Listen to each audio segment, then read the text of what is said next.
This video is all about emergency funds, what they are, why you need one, and how to build one. Now, an emergency fund can also be known as a rainy day fund or an FU fund. Either way, it's a pot of money that you can put your hands on at any time if you have an unexpected expense, such as, you need some dentistry work done, or your car breaks down, or the boiler breaks, or you have an unexpected drop in income, or your income stops, such as you lose your job or you get ill. So either way, an emergency fund is all about creating wriggle room in your life, giving you the options and choices that you need if the unexpected happens. And as sure as the sun comes up every day, there are going to be dramas in your life that affect your finances. So it makes sense to plan for those so that they become a mere inconvenience and not a drama. Now, before we go on, I just want to be clear what an emergency fund isn't. And it isn't designed to meet regular expenses that come around every now and again. So for instance, your car service or your annual holiday. That's money that you need to put aside on a monthly basis into what we call a smoothing fund or a sinking fund. And that's money that you're going to need to put aside for whenever it is in the year that you're going to meet that expenditure. So a smoothing fund is for regular expenses that are not every month. An emergency fund is for curveballs. It's for when your income's dropped. It's for when you lose your job. It's for when you're ill. It's for all of those unexpected things in life that are probably going to happen, but we don't know how much and we don't know when. Oh, and by the way, if you're enjoying this video, don't forget to subscribe and hit the like button below. All smart people have an emergency fund.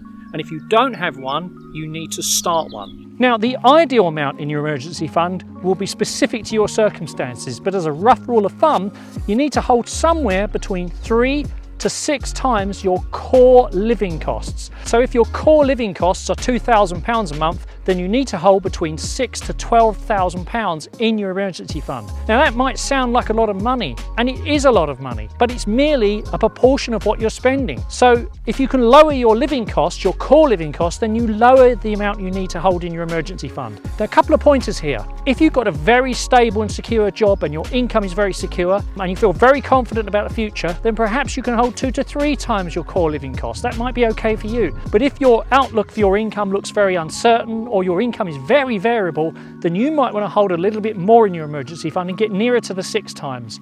I personally like to hold 12 times my core living costs because that helps me sleep at night and I can cope with anything that life throws at me. So how do we go about getting our emergency fund together? You've got to have more money coming in than going out. Here are some things that you can do to get that emergency fund fully funded in the quickest time possible. First of all, look for stuff to sell online. Everyone has got stuff hanging around their house that they don't want or they don't need. Look in your loft, look in the junk room. Do you need that car? Have you got stuff that you aren't wearing anymore in your cupboards? Are there shoes that have never been worn? Have you got a high chair that someone could have for a few quid that you no longer need because your kids are grown up? There's always gear that you can sell. We have sold over the years hundreds and thousands of pounds worth of gear that we didn't think was worth a lot, but it all adds up. Next thing you can do is have a spending freeze, right? Just go through and cancel all the direct debits you possibly can. Stop all the subscriptions, cut out all the coffees. Just do this for a 30-day period or 60-day period. Just do it for a period of time where you just literally, you have a complete moratorium on everything you do not need to spend. Do not spend. And it's amazing, and we've seen this from lockdown, how easy it is to start saving when you're not frittering money away on rubbish that you don't need. Bear in mind, it's not forever, it's just for a short period of time while you're sprinting to get to your ideal emergency fund. And another thing you can do is have a 30-day income sprint.